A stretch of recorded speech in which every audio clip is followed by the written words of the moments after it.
Halo adik di kelas 10, apa kabarnya? Semoga kalian masih tetap semangat untuk belajar ya.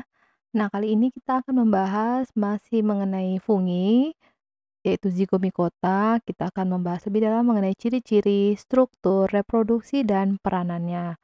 Oke, langsung saja kita lihat di sini. Ini gambar dari jamur atau fungi zygomicota.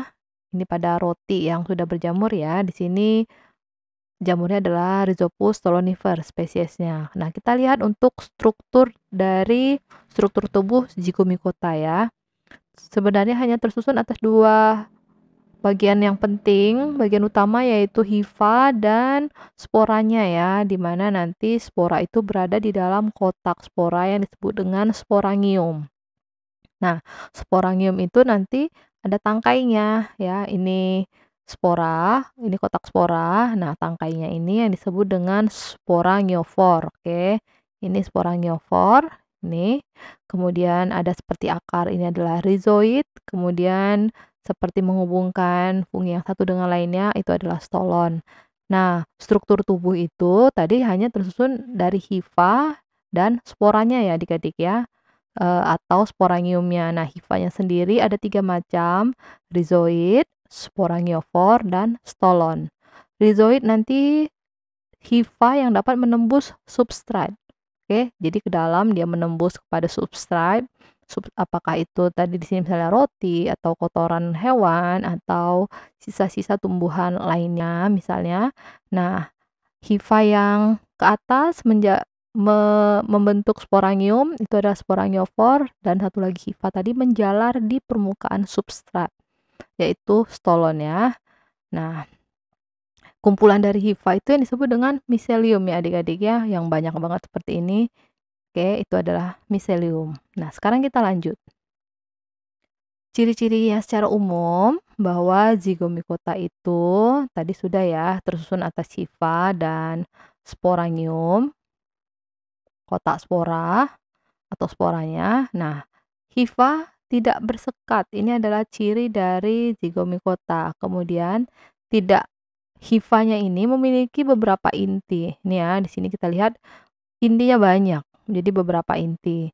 Disebut dengan koinisitik dan peranannya biasanya sebagai saprofit ya. Dia mendapatkan makanan dari sisa-sisa makhluk hidup. Makanya hidup secara saprofit, sebagai saprofit. Nah, sekarang kita masuk kepada reproduksi fungi atau reproduksi zygomicota. Zygomicota sudah melakukan reproduksi secara seksual dan aseksual adik-adik ya. Dia memiliki spora yang disebut dengan zigospora. Sementara nanti eh, secara seksual dilakukan secara konjugasi dan aseksual itu dengan cara berkecambah. Kita lihat di sini secara aseksualnya bahwa ini gambarnya ya, reproduksi aseksual. Spora yang berada di dalam kotak spora di sini akan matang, biasanya berwarna nanti hitam pekat seperti ini atau dan spora itu pecah. Oke, ini spora dalam keadaan pecah dan kemudian mengalami perkecambahan. Jadi spora sudah pecah, berkecambah, akhirnya ya ini berkecambah membentuk struktur zygomicota yang utuh ya di sini ya. Ada kepala, ada kotak spora, ada seperti tangkai sporanya, ada rhizoidnya. Oke, berkecambah, bukan spora, zigospora. Sini.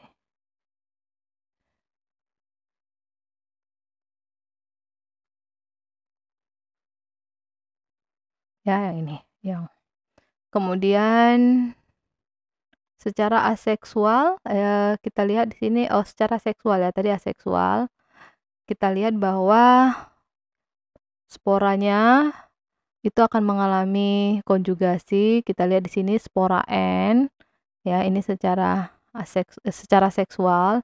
Kita lihat dari ini ya, spora yang sudah matang ini jatuh, kemudian mulai ya sporanya N bersifat N haploid, kemudian berkecambah di sini.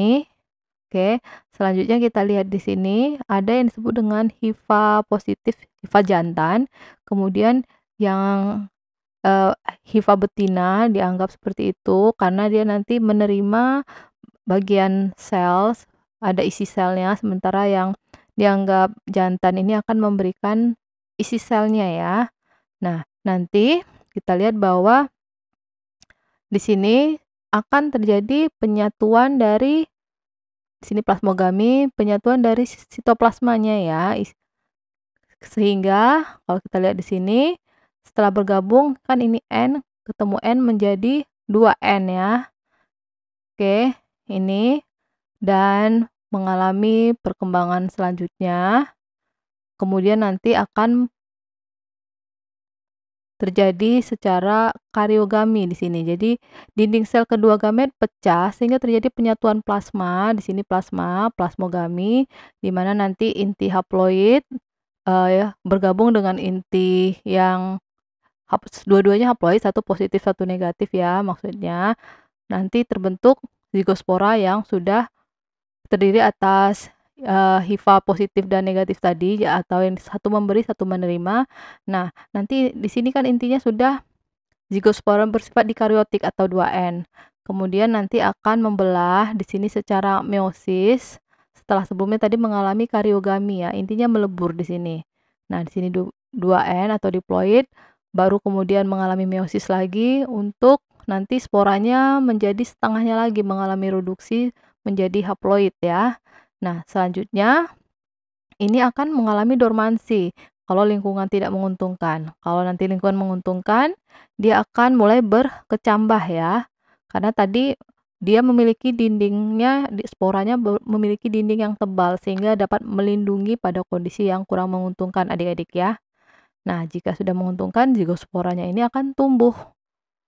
Nah, jika spora ngiomasa, dindingnya robek sehingga spora terpecah. Jadi gampang ya adik-adik, bahwa sebenarnya ketika sporanya sudah mateng, dia akan keluar dari kotak spora, kemudian berkecambah, di mana kemudian nanti akan membentuk gamet tangium, di mana ada yang sebagai hifa jantan atau positif di sini tandanya, kemudian hifa betina dianggap atau nanti di sini hifa negatif akan menerima sebagian isi sel. Nah, di sini kemudian mengalami plasmogami, kemudian nanti selanjutnya kariogami, baru mengalami pembelahan meiosis agar sporanya nanti menjadi N. Karena tadi hifa positif, hifa negatif sehingga terbentuk zigosporangium yang 2N. Dia harus mengalami N melalui proses meiosis. Sehingga spora itu tetap bersifat haploid ya adik-adik. Oke, gampang ya. Nah, sekarang kita lihat peranan dari zigomikota. Di sini ada beberapa zigomikota, jenis zigomikota yang sering keluar dalam bentuk soal yang diamati dalam kehidupan kita sehari-hari biasanya ya. Nah, yang pertama adalah Rhizopus oryzae. Oke, ini berperan dalam pembuatan tempe. Bentuknya seperti ini. Sebenarnya bentuknya semua sama. Oke.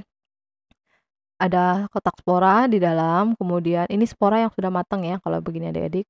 Yang ini karena dia bersifat lebih gelap, sudah lebih matang. Kemudian Rhizopus stolonifer. Ini pada roti yang busuk sama ya bentuknya. Ada mukor, mukedo di sini juga sama. Nah, ini mukor ini hidup pada kotoran hewan, sisa-sisa tumbuhan, dan ada Rhizopus nigrican. Ini juga pada roti yang busuk. Kemudian ada Rhizopus oligosporus, pembuatan tempe dari fermentasi kacang kedelai ya. Jadi kurang lebih ini untuk zigomikota, kita sudah mempelajari peranannya, kita sudah mempelajari cara reproduksinya dan ciri-cirinya. Semoga kalian paham ya adik-adik. Kalau kalian masih bingung, silakan kalian tulis pertanyaan kalian pada kolom komentar ya. Kita bertemu pada materi selanjutnya. Salam.